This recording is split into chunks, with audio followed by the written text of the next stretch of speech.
The Need for Speed series has been around since 1994 with at least one release per year, allowing gamers to enjoy driving fast cars at top speed without consequence. But whereas most titles in the franchise are typically dry, racing-focused experiences, Need for Speed Underground intends to offer a more stylish and comprehensive experience inspired by the import tuner scene, as seen in Fast and Furious, for example.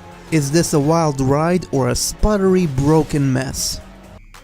In Need for Speed Underground, you are given the option of either quick races or the Underground mode, which stands in for the career mode.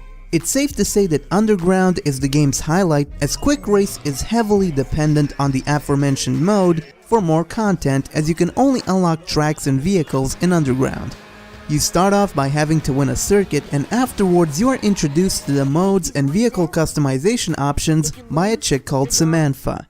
There are 5 racing modes in total: Circuit, Sprint, Drift, Drag, and Lap Knockout. Circuit is classic racing consisting of courses with anything from 2 to 7 laps later in the game. Lap Knockout is a free lap race wherein in each lap, last place is instantly disqualified. Sprint is a long stretch. Drag requires you to drive in a straight line as quickly as possible and shift gears perfectly to succeed. And finally, Drift requires you to take turns in style, speeding near corners while not touching them. While every mode except Drift requires you to drive as quickly as possible while hopefully avoiding traffic, the twists each unique mode provides is enough to make the experience feel varied. One of the game's distinguishing features is its randomized traffic. While in Drift there is not one car in your way, in most races you will have to contend with civilian vehicles of various numbers. In theory, it's a good idea, allowing each race to feel fresh and tensely unpredictable. But in practice, what this really means is that whenever there's traffic, there's a good chance you'll crash and then have to restart, since any serious incident renders you unable to catch up. It's so bad that even the AI bumps into the traffic. In Drag in particular, crashing into another car automatically disqualifies you, although since the same applies to your competitors, it can make for some devilishly satisfying victories.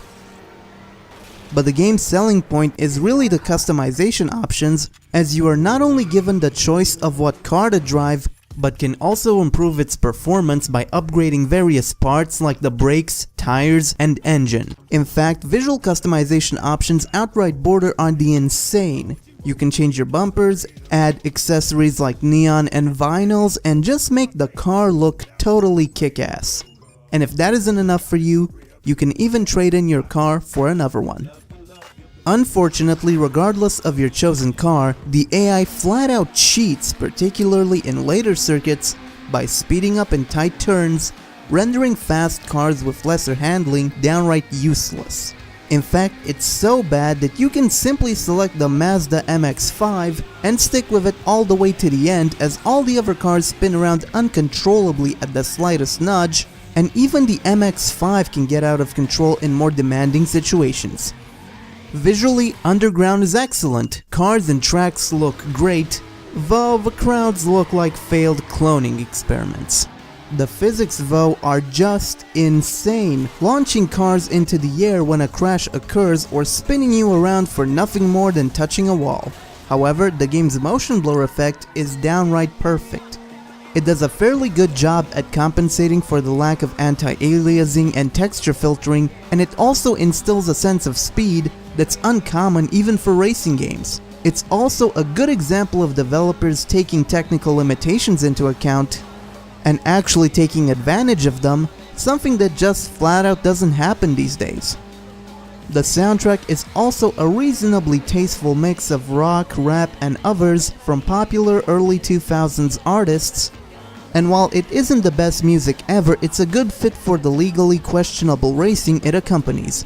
It's abundantly clear that the entire experience was shaped by people that understood the culture, even if that culture is realistically filled with brain-dead idiots that either become McDonald's clerks at best, or road decorations at worst.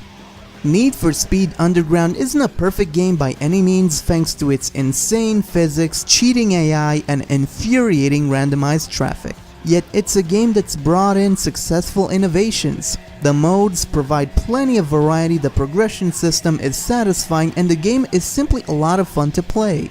As long as you're not looking for a simulation, Need for Speed Underground is a racing game that will definitely scratch your high-speed driving itch.